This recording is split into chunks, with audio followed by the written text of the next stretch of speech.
News Tamil கழுகு. 2026 நயினா நாகேந்திரன் தன்னோட ஃபேவரட்டான நெல்லை தொகுதியில போட்டியிடாம வேற தொகுதிக்கு மாறலாமான்னு யோசிக்கிறாராம்.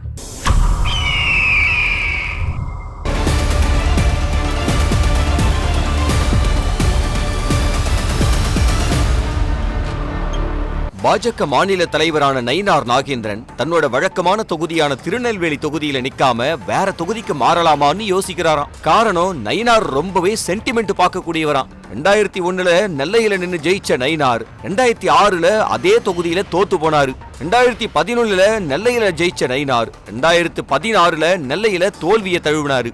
அடுத்து 2021 நெல்லையில நின்னு ஜெயிச்சு காட்டினாரு. ஒரு தேர்தல் மாறி மறு தேர்தல்ல தான் நெல்லை நயினாருக்கு வெற்றியை கொடுத்திருக்கு. இவர் போட்டியிட்ட 2006, 2016 தோல்விகளை தழுவினதுனால 2026 பாதகமான ரிசல்ட் வருமோன்னு யோசிக்கிற நயினார் இந்த முறை நாங்குநேரியில நிக்க முடிவு செய்ய அந்த தொகுதி கிட்டத்தட்ட தமிழிசைக்கு முடிவாயிருக்கான். அதனால பக்கத்து மாவட்டமான தூத்துக்குடியில் இருக்கிற ஸ்ரீவைகுண்டத்துல நிக்கலாமான்னு நினைக்கிறாராம் நயினார். இன்னொரு பக்கம் விருதுநகர் மாவட்டம் சாத்தூர் தொகுதியிலயும் ஒரு கண் வச்சிருக்காராம். தாவேகாவா திமுகவாங்கிற யோசனையில இருக்கிற ஓபிஎஸ் நிச்சயமா தேசிய ஜனநாயக கூட்டணியில சேரக்கூடாதுங்கிற முடிவை எடுத்துட்டதா சொல்றாங்க.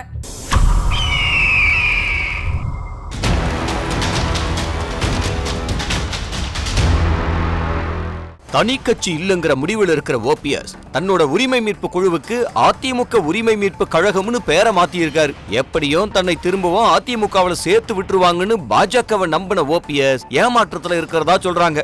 தேசிய ஜனநாயக கூட்டணிக்கு வாங்க, உங்களுக்கான தொகுதிகளை எங்களுக்கு ஒதுக்குற தொகுதிகள்ல இருந்து கொடுக்கிறோம்னு பாஜக தரப்புல சொல்லப்பட்டுச்சான். ஆனா அவரோட ஆதரவாளர்கள் நம்மள அதிமுகவில் சேர்த்துக்கிட்டா போகலாம், பாஜக கூட்டணியில அவங்க கொடுக்கிற தொகுதிகள்ல நிக்க வேணாம்னு சொல்லிட்டாங்களாம். ஆனா எடப்பாடி தரப்புல ஓபிஎஸ் சேர்த்துக்க மாட்டோம்னு பாஜக தரப்புக்கு திட்டவட்டமா சொல்லிட்டதுனால அதிமுக ஒருங்கிணைப்பையே பாஜக கைவிட்டுடுச்சான். இனி பாஜகவை நம்பி பிரயோஜனம் இல்லைன்னு முடிவு செஞ்ச ஓபிஎஸ் 100 நாள் வேலை திட்டத்தோட பேரை மாத்தின மத்திய அரசுக்கு கண்டனம் தெரிவிச்சு நிதி பகிர்வுல தமிழ்நாட்டை புறக்கணிக்கிற மத்திய அரசு இப்ப புது சட்டத்தால வெந்த புண்ணுல வேலை பாய்ச்சுதுன்னு முதல்ல ஆளா காட்டமா அறிக்கையை வெளியிட்டு இருக்காரு.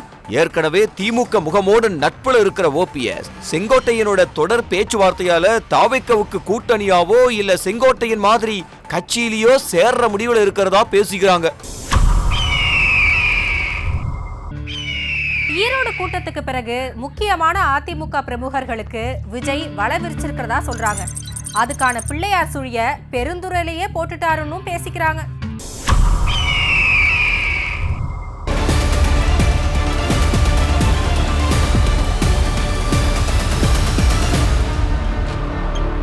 ஈரோட்டில் நடந்த விஜயோட மக்கள் சந்திப்பு பெருந்துறை தொகுதிக்குட்பட்ட விஜயமங்கலம் சாலைங்கிற பகுதியில நடந்துச்சு.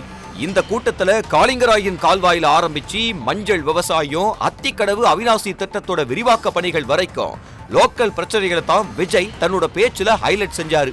ஆனா அவர் பேசிக்கிட்டு இருந்த இடத்துல அந்த ஏரியாவுக்கு ஆபத்தா இருக்கிற ஒரு விஷமாகி போன நிலத்தடி நீரை பத்தி வாய் திறக்காதது ஏன்னு ஈரோடு மாவட்ட அரசியல கேள்வி எழுப்புறாங்க. பெருந்துறை சிப்காட் பகுதியில செயல்படுற சில நிறுவனங்கள் சட்டவிரோதமா சாய கழிவுகளை வெளியேற்றி நிலத்தடி நீரை மாசுபடுத்துறதா குற்றச்சாட்டுறவங்க அந்த தண்ணீரை குடிச்சதுனால சில பேருக்கு புற்றுநோய் வந்திருக்கிறதாவும், இன்னும் பல பேரு அதே நீரை பயன்படுத்திக்கிட்டு இருக்கிறதுனால பெரிய ஆபத்துல இருக்காங்கன்னு சொல்லப்படுது.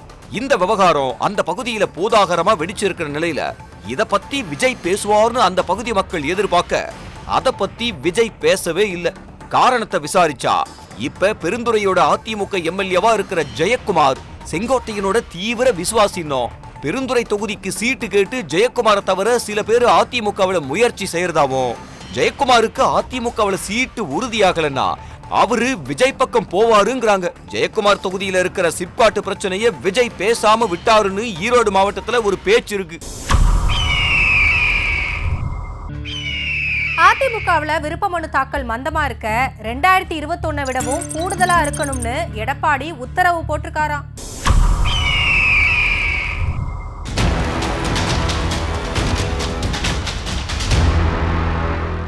அதிமுகவோட தலைமை அலுவலகத்துல கட்சி நிர்வாகிங்க 2026 தேர்தல்ல போட்டி போட விருப்ப மனுவை தாக்கல் செஞ்சுக்கிட்டு இருக்காங்க.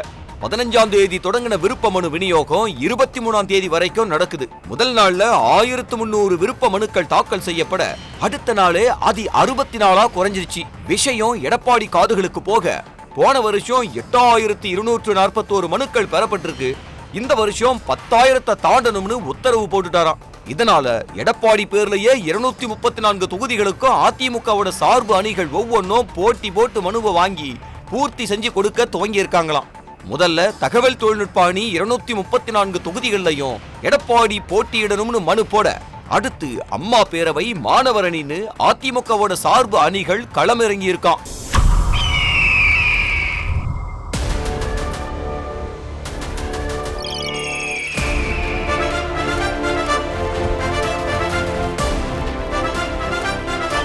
நியூஸ் தமிழ் கழுகு.